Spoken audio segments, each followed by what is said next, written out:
program-program yang dibuat oleh pemerintah, kebijakan-kebijakan yang diambil oleh pemerintah atau langkah-langkah strategis yang memang diimplementasikan oleh pemerintah itu tidak akan bisa berjalan kalau misalnya tidak melibatkan masyarakat.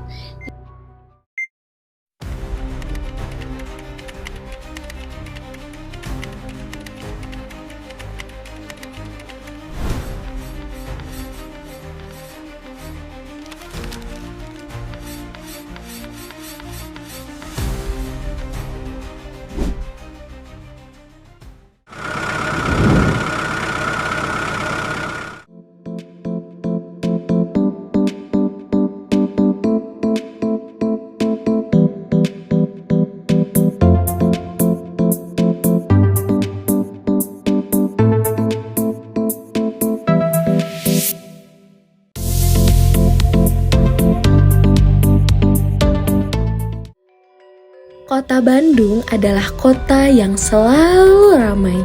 Jalan raya menjadi saksi bisu dari ramainya kota Bandung. Ribuan kendaraan, bahkan jutaan langkah, hingga berbagai aktivitas fisik tidak pernah berhenti. Di balik pesona kreativitas, udara yang sejuk, dan geliat kotanya yang dinamis, tersimpan denyut kehidupan yang akan terus berdetak setiap detik. Akan tetapi, di tengah geliat itu, ada suatu hal masalah yang terus-terusan menggunung, yaitu sampah organik.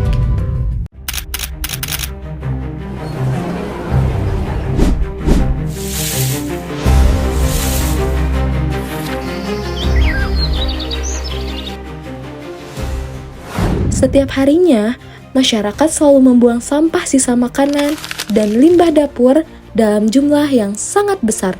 Hal ini dapat berakibat pembusukan dan menghasilkan gas metana jika tidak diolah dengan benar.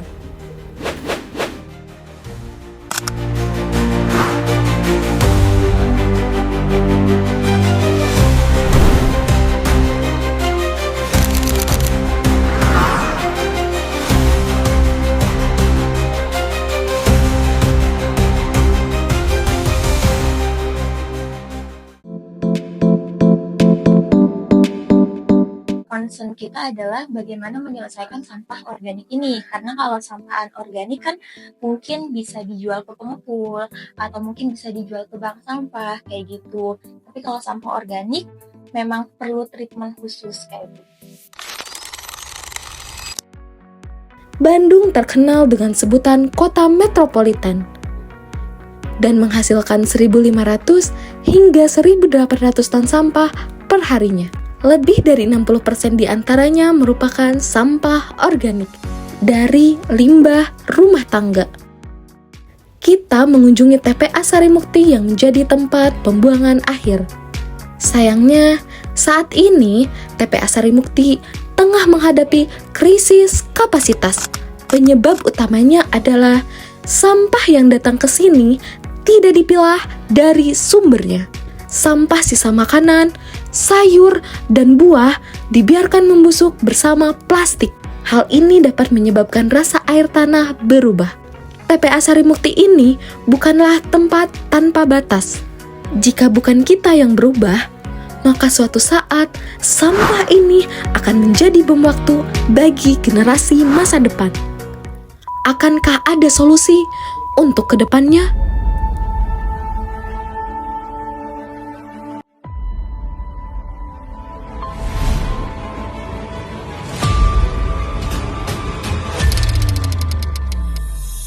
Ini adalah Kelurahan Babakan Penghulu, Kecamatan Cinambo, yang telah berhasil mengubah masalah menjadi solusi, menunjukkan arah baru untuk mengubah masa depan.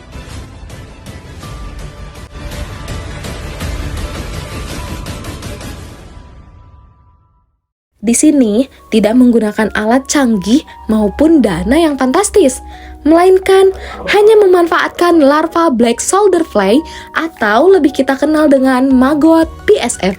Dan juga kelurahan ini telah berhasil menonjol dari total 151 kelurahan yang difasilitasi oleh pemerintah untuk membangun rumah maggot. Keberhasilan ini tidak luput dari kerjasama masyarakat dan juga tekad teguh komunitas yang dipimpin oleh Bapak Ajis Muslim. Cangkupnya satu kelurahan 6 RW yang masuk ke sini. Bermanfaat, soalnya sampah organiknya udah masuk ke sini. Kalau dulu sebelum ada rumah Magot, sampah organiknya juga dibawa ke TPS, kan itu tidak boleh. Sekarang bermanfaat. Magot ini adalah larva dari lalat tentara hitam. Serangga ini tidak membawa penyakit, malah membawa berkah. Meskipun sering dianggap menjijikan, siapa sangka makhluk kecil ini malah mendatangkan pundi-pundi, terutama untuk masyarakat yang membudidayakannya. Kalau untuk keterlibatan si masyarakat sebenarnya mungkin kalau untuk hitungan angka ya mungkin di atas 70% lah. Mereka sekarang itu udah sadar lah keterlibatannya di sini. Sadarnya itu apa? Kalau dulu kan kita ngambilin yang setiap warga kan pakai roda kita ngambilin sampah. Kalau sekarang itu enggak, mereka anterin sendiri ke sini.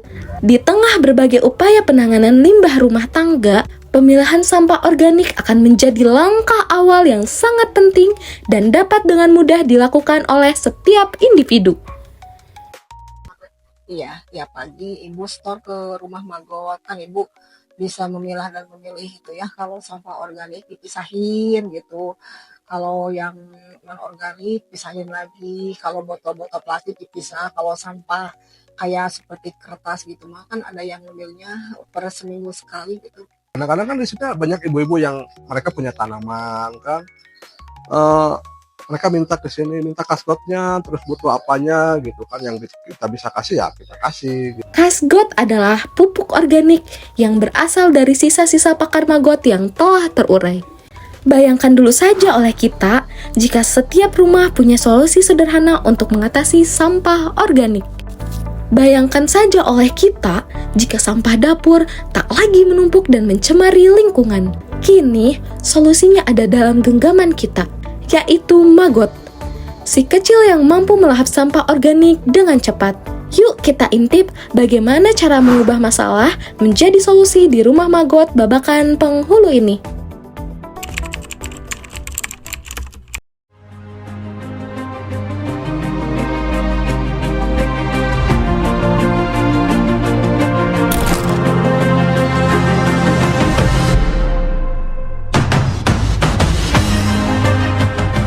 Dengan Bapak Isep Sarip, sosok yang penuh semangat dalam menyuarakan solusi cerdas untuk permasalahan sampah organik yang tiada akhirnya.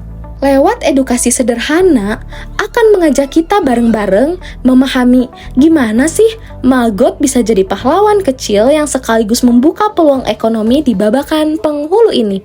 Ini proses awalnya itu dari telur, si lalatnya itu dia bertelur, nanti dia kita pakai ini namanya egis, kalau biasanya kita disebut ini egis. Nah nanti si lalatnya itu dia bertelur di sini, di sela-sela si egisnya ini. Terus prosesnya nanti si egisnya kita buka, proses pengerikan si telurnya itu nih, di bawahnya itu harus ada mediannya ya. Si telurnya itu kita kerik pakai pisau atau pakai cutter. Nanti habis dari sini si telurnya itu kita timbang. Nah ini yang belum dibubur, ini yang sudah dibubur. Terserah sih, sama aja nih untuk alatnya atau medianya kita bisa pakai apa aja nih. Tapi biasanya kita di sini pakai ram. Ini ram nyamuk atau misalkan ada bekas aqua gelas, kita juga bisa pakai bekas aqua gelas. Cuman kalau untuk aqua gelas dia harus ada media lagi kayak tisu. Nanti si telurnya simpen di sini 2 atau sampai 5 gram. Lalu tinggal simpan saja telur Magot yang telah diberi media di atas sampah organik. Mau yang sudah menjadi bubur ataupun belum, sampah organik akan tetap bisa diproses oleh Magot. Kemudian, step selanjutnya, simpan selama 10 hari di tempat yang kering dan tidak terjangkau air. Setelah 10 hari, dia akan kayak gini.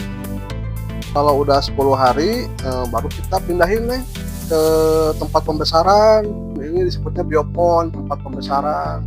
Dan nanti dia dikasih makan di bawahnya tuh, dikasih makan bebas mau yang bubur atau yang kasar nih. 1 minggu tuh udah bisa dipanen. Jadi hitungannya 17-18 hari lah hitungannya, paling maksimal tuh 20 hari. Nanti si kasbot kasarnya kita saring nih. Jadi kasbot kasarnya kayak gini. Kasbot bisa menjadi pupuk yang bermanfaat bagi tumbuhan. Sedangkan di sisi lain, maggot bisa menjadi pakan ternak yang tinggi protein. Sehingga, baik residunya maupun maggotnya, keduanya tidak ada yang terbuang dan bisa dijual lalu menghasilkan pundi-pundi. Dari sampah menjadi pundi-pundi, hal yang menarik bukan? Jangan sampai lupa untuk tetap menjalankan siklus maggot ya, agar maggot tetap berkembang biak dan terus bermanfaat bagi lingkungan dan masa depan. Jadi siklus itu misalkan kita panen 50 kilo, kita ambil 20 kilo buat bibit neng. Ini apa namanya? Ini namanya prepupa. Sebelum jadi pupa itu dia prepupa dulu neng, kayak gini. Ini masih gerak, jadi kita belum masukin ke ruang lalat. Kalau yang udah prepupa dia itu hitam neng warnanya neng. Di ruangan lalat itu sekitar 7 hari mereka baru bisa netes jadi lalat lagi nih. Nah nanti dari lalat ke telur itu 4 hari. Itu sih Neng paling prosesnya Neng.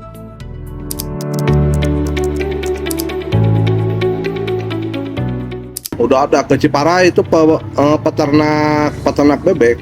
Kalau untuk produk maggot, kalau yang fresh itu Neng kan disebutnya maggot fresh. Itu biasanya peternak ayam atau peternak bebek, pemancing juga sih biasanya. Sebetulnya kalau harga itu Neng kita ada pasarnya lah.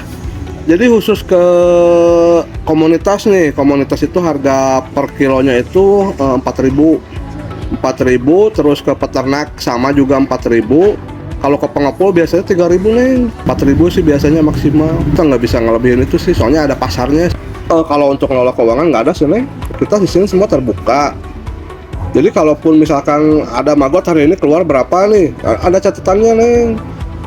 Nanti misalkan ada beli apa nanti kita catat juga. Nanti pas mau 6 bulan itu kita kalkulasiin Neng. Hasilnya segini, terus pengeluaran segini, nah sisanya ada segini. Nah baru sisanya dibagi-bagi lah gitu. Pasti si produk maggot keringnya, terus si tepungnya pastilah kita juga ada ide ke depannya lah. Insya Allah kedepannya pasti ada Neng. Kan bisa kita packing lah kan, bisa kita jual online lah gitu kan. Kalau sekali panen, kalau maggot fresh itu bisa 1-2 kintal Neng. Sampai 6 juta Neng per 6 bulan, ya paling sedikit sekitar 1 juta lah. Paling sekitar 70% lah kita jual, yang 30%-nya kita sikluskan lagi. Susahnya ada gampangnya gitu, susah gampang sih kalau ngurus gini Neng. Jadi di Google lah kebanyakan itu yang tahu tempat ini itu dari Google Neng. Mereka ketik di Google kan, nah yang muncul yang paling awal itu yang ini pasti. Nah TikTok juga yang pegangnya sih anaknya PRW. Warga itu kan sembarangan Neng ya, kayak sampah organiknya, terus sampah itunya kan mereka simpan di pinggir-pinggir gini aja kan. Yang pertama ya pasti bau lah ya, pasti bau. Yang keduanya ya pasti banyak belatung lah.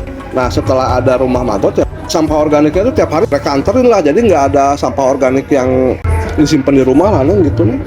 Siapa sangka larva kecil ini berpotensi besar untuk menjadi pahlawan bumi dan masa depan. Tentunya memerlukan kesadaran masyarakat agar dapat lebih aware terhadap pemilahan sampah organik. Di Babakan Penghulu sudah memulainya. Sampah organik bukan lagi masalah, tapi peluang.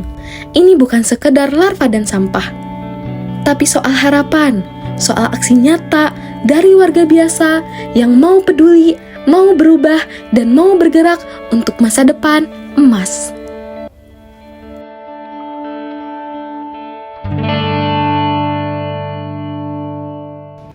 Ingat baik-baik, maggot goyang, pundi-pundi datang bukan sekedar slogan, tapi bukti nyata dari gerakan warga. Kita hidup di bumi yang sama, menghirup udara yang sama, tapi mengapa kepedulian kita tak sama?